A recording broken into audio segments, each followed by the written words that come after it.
इस संसार में जब पुरुष की शीघ्र मोक्ष प्राप्ति के उपाय के चिंतन में प्रवृत्ति होती है, तब वह मोक्ष प्राप्ति का पात्र कहा जाता है। उस प्रवृत्ति के प्राप्त हो जाने पर उत्तम कैवल्य पद की प्राप्ति में कष्ट नहीं उठाना पड़ता।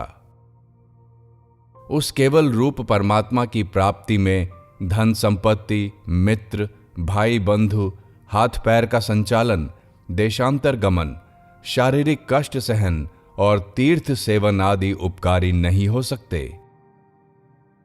वह तो एकमात्र पुरुषार्थ से साध्य केवल परमात्मा की प्राप्ति की वासना रूप कर्म से एवं मनोजय से प्राप्त किया जा सकता है।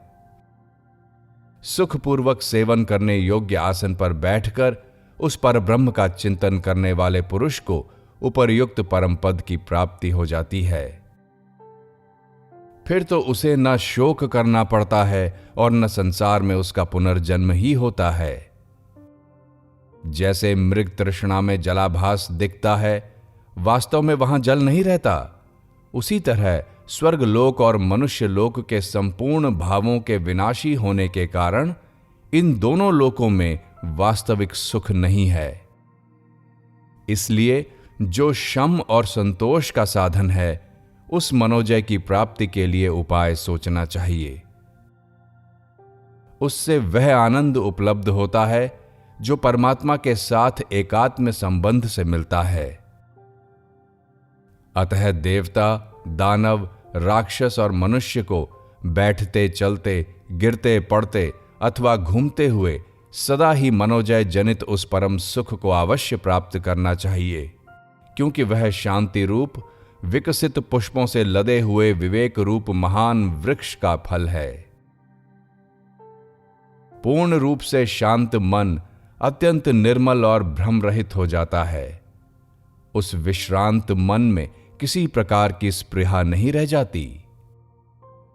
उसके सभी मनोरथ पूर्ण हो जाते हैं। उस समय वह ना तो किसी वस्तु की अभिलाषा करता है और ना किसी का त्याग ही करता है। राघव, अब मोक्ष द्वार पर स्थित रहने वाले इन द्वारपालों को क्रमशः सुनो, जिनमें से एक के प्रति भी प्रीति हो जाने से मोक्ष द्वार में प्रविष्ट होने का अधिकार प्राप्त हो जाता है। शम मंगलमय, शांतिदायक तथा भ्रम का निराकरण करने वाला है। शम से परम कल्याण की प्राप्ति होती है और शम ही परम पद है।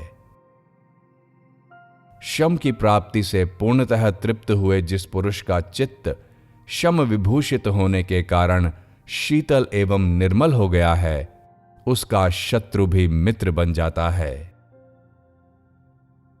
जैसे चंद्रोदय होने से क्षीर सागर की शुभ्रता बढ़ जाती है, उसी प्रकार जिनका चित्त शम रूपी चंद्रमा से भली भांति शोभित हो गया है, उनकी परम शुद्धता की अभिवृद्धि होती है। जिनके कलंक रहित मुख चंद्र में शमश्री शोभित होती है, वे अपने गुण रूप सौंदर्य से दूसरे की इंद्रियों को वश में कर लेते हैं तथा वे ही कुलीन शिरोमणि एवं वंदनीय हैं। त्रिलोकी की राज्य लक्ष्मी भी वैसा आनंद नहीं प्रदान कर सकती जैसी आनंददायिनी साम्राज्य संपत्ति के सदृश शम विभूतियां होती हैं। लोक में जितने दुख, जितनी दुस्सह तृष्णाएं और जितनी दुखदायिनी मानसिक व्यथाएं हैं, वे सब शांत चित्त वाले पुरुषों के निकट जाकर वैसे ही विलीन हो जाती हैं जैसे सूर्य की किरणों के संपर्क से अंधकार का विनाश हो जाता है। शमपरायण पुरुष के दर्शन से समस्त प्राणियों का मन जैसे आह्लादपूर्ण एवं प्रसन्न होता है, वैसा चंद्रमा के दर्शन से नहीं होता। इस जगत में जैसे अपनी माता पर सभी का विश्वास रहता है, उसी प्रकार शमयुक्त पुरुष पर दुरात्मा अथवा धर्मात्मा सभी प्राणी विश्वास करते हैं। इसलिए रघुकुल भूषण राम, तुम भी अपने मन को, जो समस्त शारीरिक क्लेशों तथा मानसिक व्यथाओं से कंपित और तृष्णा रूपी रस्सी से आबद्ध है, शम रूपी अमृत के अभिषेक से प्रकृतिस्थ करो, क्योंकि जो शमनिष्ठ है उस पुरुष से पिशाच, राक्षस, दैत्य, शत्रु, व्याघ्र अथवा सर्प कोई भी द्वेष नहीं करते। जिसके समस्त अंग उत्कृष्ट शम रूपी अमृत कवच से भली भांति सुरक्षित हैं, उसे दुख उसी प्रकार पीड़ा नहीं पहुंचा सकते जैसे बाण हीरे को भेदने में असमर्थ होता है। निर्मल तथा शम विभूषित संबुद्धि से पुरुष की जैसी शोभा होती है, वह शोभा अंतःपुर में विराजमान राजा को भी नसीब नहीं होती। शम युक्त अंतःकरण वाले पुरुष का दर्शन करने से मनुष्य को जो शांति प्राप्त होती है, वह प्राणों से भी अधिक प्रिय स्वजन के मिलने से भी नहीं उपलब्ध होती। इस लोक में जो शम से सुशोभित तथा लोगों द्वारा प्रशंसित समवृत्ति से सबके साथ उत्तम बर्ताव करता है, उसी का जीवन सार्थक है। जिसका मन उद्दंडता रहित हो गया है, ऐसा शम परायण श्रेष्ठ पुरुष जो कर्म करता है, उसके उस कर्म की ये समस्त प्राणी प्रशंसा करते हैं।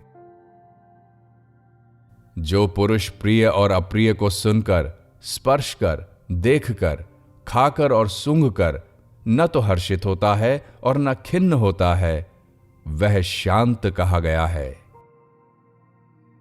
जो प्रयत्न पूर्वक इंद्रियों को अपने वश में करके समस्त प्राणियों के साथ समतापूर्ण व्यवहार करता है तथा न तो भविष्य की आकांक्षा करता है और न प्राप्त का परित्याग करता है, वह शांत कहलाता है।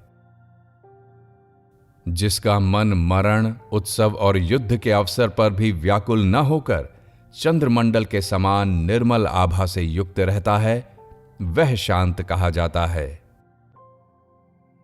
हर्ष और कोप का अवसर उपस्थित होने पर भी जो पुरुष वहां अनुपस्थित के समान न तो हर्ष को प्राप्त होता है और न क्रोध ही करता है, बल्कि उसका मन गाढ़ निद्रा में सोए हुए पुरुष के मन के समान निर्विकार रहता है, वह शांत पद से व्यवहृत होता है। जिसकी अमृत प्रवाह के सदृश सुखदायिनी तथा प्रेम पूर्वक दृष्टि सभी प्राणियों पर समान रूप से पड़ती है, उसकी शांत संज्ञा होती है। जिसका अंतःकरण शीतल हो गया है एवं जिसकी बुद्धि मोहाच्छन्न नहीं है तथा जो लौकिक विषयों के साथ व्यवहार करता हुआ भी उनमें आसक्त नहीं होता, उसे लोग शांत कहते हैं। सम्यक प्रकार से व्यवहार करते हुए भी जिस पुरुष की बुद्धि आकाश के सदृश निर्विकार रहती है, राग द्वेष रूप कलंक से लिप्त नहीं होती, उसे शांत कहा जाता है।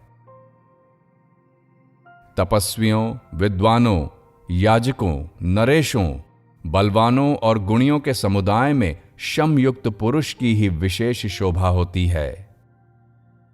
जिन गुणशाली महापुरुषों का मन शम में आसक्त हो गया है, उनके चित्त से निवृत्ति का उदय होता है। ठीक उसी तरह जैसे चंद्रमा से चांदनी प्रकट होती है, जो गुण समूहों की परमावधि है तथा जो पुरुषार्थ का मुख्य भूषण है, वह श्री संपन्न शम संकटों तथा संपूर्ण स्थानों में भी अपने प्रभाव से सुशोभित होता रहता है। रघुनंदन, जिसका अन्य पुरुष अपहरण नहीं कर सकते, जो पूज्य जनों द्वारा सावधानी के साथ सुरक्षित एवं अमृत स्वरूप है, उस शम रूप उत्कृष्ट साधन का आश्रय लेकर बहुत से महानुभव जिस क्रम से परम पद को प्राप्त हो चुके हैं, तुम भी परम पुरुषार्थ की सिद्धि के लिए उसी क्रम का अनुसरण करो।